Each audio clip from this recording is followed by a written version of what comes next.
En développant un modèle de régression linéaire, on doit toujours commencer par vérifier que les hypothèses de ce modèle sont bien vérifiées avant d'interpréter.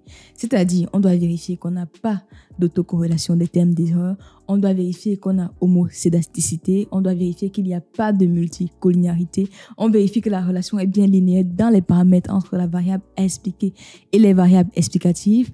On vérifie que les résidus sont normalement distribués éventuellement. Et enfin, on se rassure que la nullité de l'espérance des erreurs est bien respectée.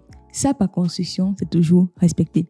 Donc, au-delà de ces 6 hypothèses, vous devez encore vérifier que les données, le modèle n'est pas déterminé par quelques observations. En gros, vous devez identifier ce qu'on appelle les outliers, les points de levier et les points influents. Dans cette vidéo, je vais vous expliquer qu'est-ce qu'un outlier, qu'est-ce qu'un point de levier et qu'est-ce qu'un point influent et surtout comment les détecter et les résoudre en régression linéaire. Je vous laisse avec la présentation et on se retrouve juste à la fin. Comme je le disais en introduction, nous allons voir ensemble qu'est-ce qu'un point aberrant, qu'est-ce qu'un point influent, qu'est-ce qu'un point de levier et surtout comment est-ce qu'on détecte ces différents points. Est-ce qu'ils ont un impact significatif sur vos modèles de régression? Est-ce que vous devez vous en méfier? Si oui, quelle solution? On va commencer tout de suite avec les points aberrants ou encore les outliers en anglais. Lorsqu'on parle d'outliers, on fait tout simplement référence à ces observations qui auront des valeurs anormalement élevées sur soit les variables à expliquer ou encore les variables explicatives ou les deux. Donc, les outliers, c'est tout simplement des observations qui diffèrent considérablement des autres observations dans un ensemble de données. Ça peut être sur la variable à expliquer, la variable explicative ou bien même toutes les deux, tout simplement.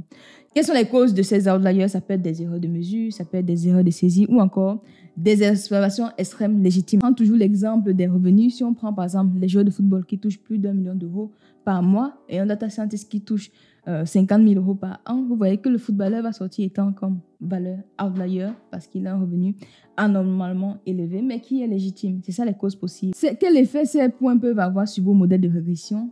Ça peut avoir aucun effet ou encore ça peut impacter de façon significative vos modèles et biaiser les coefficients. C'est pour ça que c'est très important de les identifier.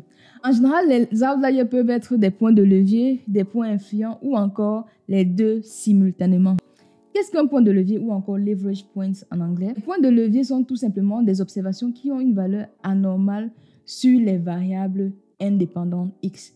Je répète, les points de levier sont des observations qui ont des valeurs anormales sur la ou les variables indépendantes X, mais qui ont des valeurs normales sur la variable dépendante qu'on cherche à expliquer Y. Par exemple, ici, vous voyez dans ce graphique, bon, il n'y a pas un point qui se détache forcément du lot, mais si je regarde par exemple ici, ce point-ci, le point qui est juste là, proche de 20, vous voyez qu'il se détache complètement du lot là. Donc, il est anormalement plus élevé que les autres.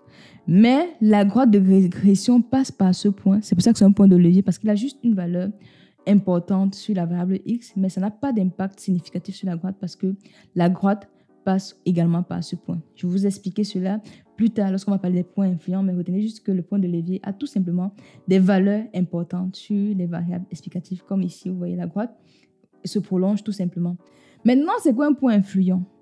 Un point, lorsqu'on parle de point influent ou encore influential points en anglais, ce sont des observations qui ont un impact important sur les paramètres de la régression linéaire. Donc, les points influents, quant à eux, ont un impact important sur les paramètres de la régression. Ils peuvent changer les résultats de la régression linéaire et biaiser les coefficients. Donc, ce sont ces points sur lesquels on doit faire extrêmement attention. Par exemple, ici, voici un modèle de régression linéaire qu'on a fait en 2 variables. Vous voyez que ce point est complètement écarté. Si par exemple je fais un modèle de régression sans ce point ici, vous voyez, le modèle de régression linéaire c'est sans ce point, c'est cette droite bleue. Mais lorsque j'introduis le point bleu dans le modèle, la droite a complètement changé. Ça veut dire que ce point, c'est un point influent parce que non seulement ça a une valeur élevée sur la variable X, mais en plus ça a un fort impact sur la régression linéaire. Donc lorsqu'on parle de points influents, on fait référence à ces points qui ont des valeurs, certes, élevées ou pas d'ailleurs sur les variables X ou Y et qui ont un impact sur les coefficients de la régression linéaire. Ça change complètement la trajectoire de la droite. Au départ, la droite était ici, mais ce point fait en sorte que ça bascule un peu plus vers la droite. Les points influents ont un impact sur les coefficients, ça biaise les coefficients. Les points de levier, quant à eux, ont des valeurs tout simplement élevées, comme ici, vous voyez. Si on regarde ce point de levier qui est ici, il est là, il a une valeur élevée, mais ça n'a pas eu d'impact sur l'estimation du modèle de régression linéaire. Par contre, un point influent, il a une valeur non seulement élevée ou pas. Ça peut également un point qui n'a pas de valeur élevée, mais qui impacte le coefficient de la régression linéaire. On peut avoir des points qui sont les points de levier et qui sont influents à la fois. On peut avoir un point influent qui n'est pas forcément un point de levier. Comment est-ce que vous pouvez détecter ces points dans vos modèles? En fait, si on parle par exemple des points de levier, dans la littérature, on dit qu'un point, c'est un point de levier si la valeur de la diagonale de la matrice chapeau, c'est-à-dire la matrice de projection, celle-ci, qui permet de mettre le chapeau en fait sur la valeur qu'on souhaite prédire, est plus élevé que 2 fois P. P qui est le nombre de variables divisé par N. Donc, dès que vous avez des valeurs qui sont différentes, qui sont supérieures à 2P divisé par N, vous avez un point de levier. En ce qui concerne des valeurs influentes, lorsque les points influents, pour pouvoir les détecter, on analyse ce qu'on appelle en statistique la distance de Cook, qui est la distance qui mesure l'influence d'un point sur les coefficients du modèle. D'après la littérature, si la distance de Cook est supérieure à 1, le point peut être considéré comme un point influent. Une fois que vous avez identifié ces points, soit à partir de la matrice diagonale, celle-ci, ou encore la distance de Cook qui est élevée, vous pouvez vérifier que ces points ont réellement un impact sur vos modèles en développant déjà premièrement un modèle avec ces points, développer un modèle sans ces points, ensuite regarder l'impact sur les coefficients.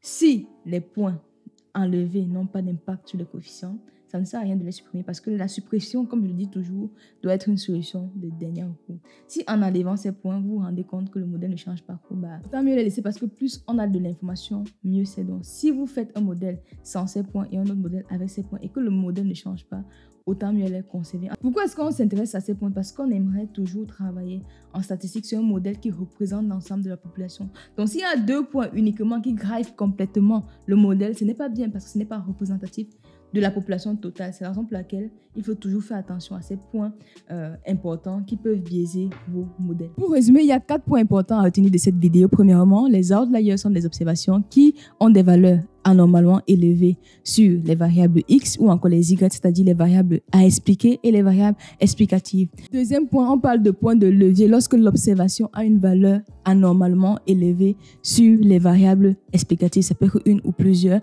et on détecte cela avec la diagonale de la matrice chapeau. Troisième point, les points influents sont des points qui biaisent les coefficients de la régression et qui ont un fort impact sur la droite. Ça peut complètement changer la pente de vos droites. On identifie cela avec la distance de Cook, les défis, les DF-bêta en description des documents pour plus de détails. Un point important pour pouvoir identifier les points influents. N'hésitez pas à lancer la régression linéaire sans ces points, lancer la régression avec ces points, comparer les deux pour voir si réellement il y a un impact. S'il n'y a pas d'impact, vous conservez vos régressions telles quelles. Qui est arrivé jusqu'ici, selon vous, quelle est la différence entre les points de levier et les points influents? Mettez vos réponses en commentaire, ça me fait toujours très plaisir de vous lire. Si vous souhaitez savoir comment est-ce qu'on peut mettre en place un modèle de régression linéaire étape par étape sous Python, n'hésitez pas à regarder cette vidéo. Et nous, on se donne rendez-vous demain pour la suite de ce challenge. Bye!